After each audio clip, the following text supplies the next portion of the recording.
नहीं नाज़रीन, अपने नावल फ़रार के बाद की किस्त नंबर 26 आपकी खिदमत में पेश कर रहा हूँ। बरामदा खाली नज़र आ रहा था जबकि दोनों पहरेदार मुस्तैदी से अपनी अपनी जगह मौजूद थे। इंस्पेक्टर जमील ने दरवाज़ा खटखटाया तो जिस्कानी ने खुद दरवाज़ा खोला था। काफ़ी रख दो और तुम जाकर खाना तैयार करो।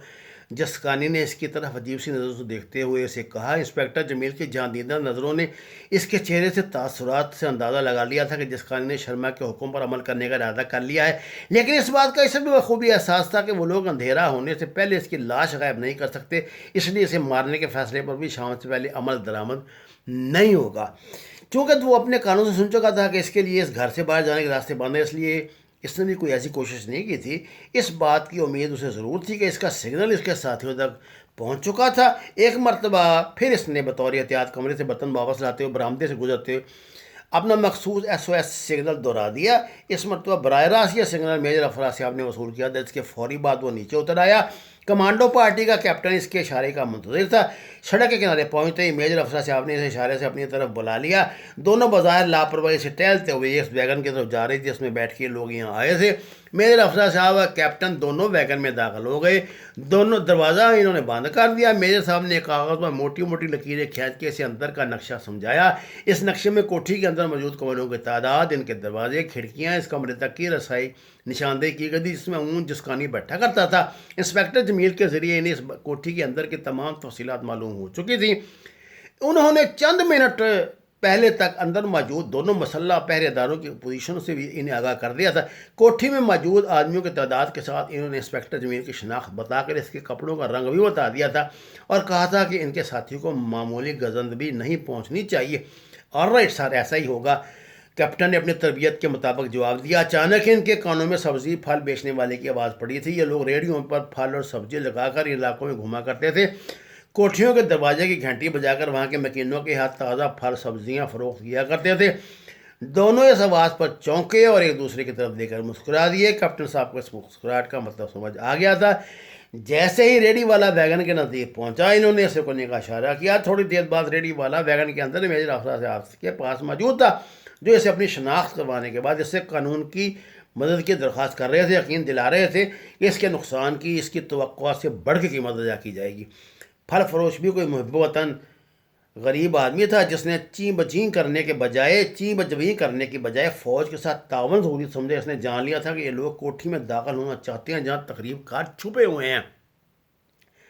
जमील को जिस्कानी ने इशारे से इस कमरे में बुलाया था जहां मियाँ भाई एक सोफे पर बैठा शराब पी रहा था। इसके सामने मेज पर भरा हुआ पिस्तौल धरा था। अली भाई कमरे में दाखिल होती जिस्कानी ने भी पिस्तौल हाथ में पकड़ कर इसकी तरफ लड़ाते हुए, तुम जानते ही हो कि हमारे धंधे में बाज़ फैसले बाद नखास्ता किए जाते हैं। ये भी ऐसा ही फैसला है। तुम मेरी मजबूरी समझते होगे कि दरअसल मियाँ भाई को तुम्हारी बातों का यकीन नहीं आया। मियाँ भाई मेरा भी बाप है। इन लोगों का एक मुखबर तुम्हारी और इस आदमी की सारी गुफ्तगू सुन चुका है, जिसके बाद इन्हें शक हो गया कि जिस आदमी से तुम मिले थे वो इंटेलिजेंस का बंदा था, जिसके बाद इन्होंने तुम्हें कत्ल कर देने का हुक्म दिया। देखो अली भाई, हम लोग इस अजीम मकसद के लिए इकट्ठे हुए हैं। फ़र्ज़ करें तुम सही भी हो और ये अल्फाज ये इतला गलत भी है, तो भी तुम ये फैसला कबूल कर लो। जिस्कानी के होंठों पर शफाक मुस्कुराहट मौजूद थी। जमील जानता था जब इसमें दरिंदगी आ जाया करती थी तभी ऐसी मुस्कुराहट इसके चेहरे पे जागा करती थी। हाँ हाँ, क्यों नहीं, तुम एक अजीम मकसद के लिए मरने जा रहे हो। मैंने जिस्कानी से कह दिया कि तुम्हारी मौत के बाद तुम्हारे कत्ल का इल्ज़ाम हम पाकिस्तानी हुकूमत पे लगा देंगे। और हाँ, मरने से पहले मैं तुम्हें बता दूं कि मेरा ताल्लुक़ राज से है। मैंने हुक्म दिया है कि तुम्हारी लाश की तस्वीरें मीडिया से दिखाई जाएंगी। हम सारी दुनिया के सामने चिल्ला कर तुम्हारी बेगुनाही का मातम करते हुए बताएंगे कि तुम्हें तशद्दुद करके पाकिस्तान इंटेलिजेंस ने मौत के घाट उतार दिया। देखो यार, बुरा मत मानना, इससे हमारे दोनों मकासद पूरे हो जाएंगे। एक तो तहरीक को बहुत अरसा बाद एक बड़ा शहीद मिल जाएगा, दूसरी तरफ में पाकिस्तान के खिलाफ आलमी सतह पर प्रचार करने का मौका हाथ आ जाएगा। तुम्हारी अजीम शहादत का फ़ायदा इनकलाब को पहुँचेगा। और हाँ, जिस्कानी को इस चक्कर में मज़ीद हमदर्दियाँ हासिल हो जाएंगी। तुम्हारी अजीम शहादत सबक हासिल करके बहुत से नौजवान तुम्हारे रास्ते पर चलने के लिए तैयार हो जाएंगे। इतना कहकर मियाँ भाई दीवानावार कह के बुलंद करने लगा। दरिंदगी इसके लानती चेहरे पर समट आई थी और वो कदीम ज़माने का कोई पेशावर जल्लाद दिखाई दे रहा था। इसने अपनी बात मुकम्मल करके शराब का एक और बड़ा घूंट अपने हलक में उंडेल लिया था। हाँ अली भाई, एक और बात, इन लोगों ने तुम्हें बड़ी अजियतनाक मौत देने का फैसला किया था, लेकिन मैंने इनसे दरख्वास्त किया कि तुम्हें سسکا سسکا کر نہ مارا جائے، تم ایسا کرو زہر پی لو۔ جسکانی نے اس کے نزدیک پہنچ کر اس کی آنکھوں کے سامنے پستول لہراتے ہوئے کہا۔ وہ وحشیوں کی طرح میاں بھائی کے قہقہوں میں اس کا ساتھ دے رہا تھا۔ جسکانی، تم اپنے دوست کے لیے اپنے ہاتھ سے موت کا جام تیار کرو، میاں بھائی نے اسے کہا۔ اب میاں بھائی نے اس کی طرف پستول تان لیا تھا۔ جسکانی نے شراب کا ایک پیک تیار کر کے اس میں قریب دھری ایک شیشی کا آدھا لیکوڈ انڈیل دیا تھا۔ معاف کرنا دوست، مجھے علم ہے کہ تم نے آج تک شراب کے جام کو ہاتھ نہیں لگایا، چلو مرنے سے پہلے یہ گناہ بھی کر لو۔ جسکانی نے کہکا لگایا۔ دونوں شیطانوں کے کہکوں سے کمرے کی چھت گونجنے لگی تھی۔ انسپکٹر جمیل کے صبر کا پیمانہ اب لبریز ہو چکا تھا۔ دیکھو جسکانی، تمہاری حیثیت تو ایک زر خرید کتے سے زیادہ کچھ نہیں، اس لیے میں تمہارے منہ نہیں لگ رہا، لیکن تمہارے اس باپ کو بتانا دینا چاہتا ہوں کہ زندگی موت کا فیصلہ کوئی انسان کرنے کا اختیار ہی نہیں رکھتا، یہ فیصلہ تو اللہ کی ذات نے کرنا ہے۔ اور ہاں میاں بھائی، تم جو کوئی بھی ہو، یہ بات غور سے سن لو کہ تمہارا شک بالکل درست ہے، اور میں وہی ہوں جو تم سوچ رہے ہو۔ میں گزشتہ 6 ماہ سے جسکانی کے ساتھ ہوں، اور اس کے ایک ایک پل کی خبر مجھے ہے۔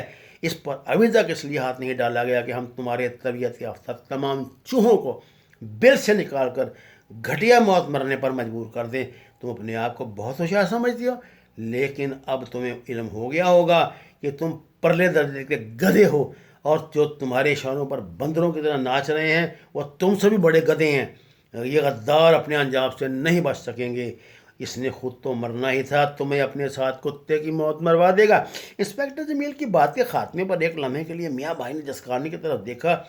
یوں لگتا تھا جیسے اس کا سارا نشہ حرن ہو گیا۔ بکتا ہے سالہ، مرنے سے پہلے پاگل ہو گیا ہے، موت کے صدمے نے اس کا دماغ خراب کر دیا ہے۔ جسکانی نے کہکا لگایا تو میاں بھائی کے تنے ہوئے اعصاب کچھ ڈھیلے ہوئے۔ اچانک ہی دروازے پر لگی کالبے کی آواز نے انہیں چونکا دیا۔ اس کے ساتھ ہی تازہ پھل سبزی والا کی آواز بلند ہوئی۔ اس سے بھی اس وقت مرنا تھا، جسکانی بڑبڑایا۔ گھنٹی کی آواز پر دروازے پر موجود پہرے داروں نے باہر جھانکا۔ جہاں سبزی والا کھڑا تھا وہ جانتے تھے جب تک یہ دروازہ کھول کر یہ نہیں کہیں گے انہیں کسی چیز کی ضرورت نہیں، یہ کم بخت واپس نہیں جائے گا۔ انہیں یہ بھی خوف لاحق تھا کہ اگر اس نے دوسری گھنٹی بجائی تو جسکانی ان دونوں کی گھنٹی بجا دے۔ شراب نوشی کرتے ہوئے کسی بھی لمحے اس کا دماغ خراب ہونے کا خطرہ موجود رہتا تھا۔ ابے جا بے جا، کچھ نہیں چاہیے، ایک مسلح پہرےدار نے دروازہ کھول کر کہا۔ اچانک ہی وہ چونکا۔ ریڑھی والے کے دونوں طرف اس کے 2 اور ساتھی موجود تھے جن کے ہاتھوں میں پکڑے ریوالوروں کا رخ اس کی طرف تھا۔ کون ہو تم؟ اب یہ مشکل ان کے منہ سے نکلا تھا جب ریڑھی والا ہوا میں اڑتا ہوا اس پر گرا اور اسے زمین چاٹنے پہ مجبور کر دیا۔ دوسرے پہرے دار نے چاہے کندھے سے لٹکی کلاشن کو سیدھی کرے، لیکن یہ حسرت اس کے دل میں ہی رہ گئی۔ اس پر بیک وقت 2 کمانڈو جھپٹے اور بیچارے کو منہ سے آواز نکالنے کی مہلت بھی نہ مل سکی۔ دونوں نے بے ہوش ہونے سے پہلے آخری منظر یہی دیکھا کہ برق رفتاری سے 7-8 کمانڈوز اندر بھاگے چلے جا رہے تھے۔ ان کے قدموں کی آواز نہیں سنائی دے رہی تھی، لیکن چند لمحوں میں وہ موت کے فرشتوں کی طرح اپنی اپنی پوزیشن پر پہنچ چکے تھے۔ جسکانی کسی غیر ارادی خوف کے تحت اچانک ہی دروازہ کھول کر باہر کی پوزیشن دیکھنے لگا تھا جب اچانک اس پر آفت ٹوٹی۔ دروازے پر کھڑا کمانڈو اس پر اکٹوپس کی طرح جھپٹا اور اسے اپنی گرفت میں لے لیا۔ میاں بھائی نے چاہ کے اپنے سامنے والا پستول اٹھا لے، لیکن انسپکٹر جمیل نے بجلی کی پھرتی سے اس کے سامنے رکھی میز کو زوردار ٹھوکر ماری اور میز الٹ گئی۔ پستول اور شراب کی بوتل فرش پر جا گری۔ میاں بھائی نے چاہا تھا کہ پستول جھپٹ لے، لیکن اس کی حسرت دل ہی میں رہ گئی۔ دروازے سے اندر داخل ہونے والے دوسرے کمانڈوز بجلی کی طرح اس پر لپکے، انہوں نے اسے اس طرح جکڑا تھا کہ میاں بھائی زہر بھی پھانکنا چاہتا تو ایسا نہ کر پاتا۔ وہ اپنی مرضی سے اپنے جسم کو جنبش دینے کے لائق بھی نہیں رہا تھا۔ اس کے دونوں ہاتھ اس کی پشت پر انہوں نے ایک چھوٹی سی مضبوط ڈوری سے باندھ دیے تھے کہ میاں بھائی کو گردن دھلانے کے لائق بھی نہیں چھوڑا تھا۔ ویل ڈن جمیل! اچانک ہی میجر صاحب کمرے میں داخل ہوئے۔ ان کے شکل پر نظر پڑتے ہی انسپکٹر جمیل کا ہاتھ بے اختیار سلام کے لیے اٹھ گیا۔ کیوں میاں بھائی، میں نے کیا کہا تھا؟ میں نے کہا تھا کہ میں پاگل نہیں ہوا، پاگل تو تمہارے حکمران ہو گئے ہیں جنہوں نے سمجھ لیا ہے کہ شاید وہ ہمیں ایک چھوٹا اور کمزور ملک جان کر کھا جائیں گے، لیکن وہ نہیں جانتے کہ ایک چھوٹی سی چونٹی ایک پہاڑ جیسے ہاتھی کے لیے کیا مسائل پیدا کر سکتی ہے۔ انسپکٹر جمیل جوش غضب میں جانے کیا کچھ بولتا جا رہا تھا۔ چلیے مسٹر شرما، ہم بھی بہت مدت سے آپ کے منتظر تھے۔ اچانک ہی جمیل کے کندھے پہ ہاتھ رکھ کے اسے مطمئن رہنے کا اشارہ کرتے میجر افرا صاحب نے میاں بھائی سے کہا۔ میجر افرا صاحب کے منہ سے اپنا اصلی نام سن کر شرما کی رئیس صحیح ہمت جواب دے گئی۔ اس نے مایوسی سے سر جھکا لیا۔ تھوڑی دیر بعد ہی وہ آرمی کے ایک جیپ میں میجر افرا صاحب کے ساتھ عازمی سفر تھا۔ اس کے باقی ساتھیوں کو اس سے الگ کر دیا گیا تھا، جبکہ جسکانی کو کمانڈوز اپنے ساتھ بیگن میں بٹھا کر لے گئے تھے۔ ناظرین، اگلی قسط انشاءاللہ کل آپ کی خدمت میں پیش کروں گا۔ میری گزارش ہے کہ آپ اپنی رائے سے نوازا کریں۔ جو میرے نام پہ جعلی چینل بنے ہوئے ہیں، درخواست ہے کہ ان کا بائیکاٹ کریں اور سچ کے سفر میں میرے ساتھی بن جائیں۔ اپنے دوستوں کو سبسکرائب کریں، شیئر کریں۔ آپ کا بہت شکریہ۔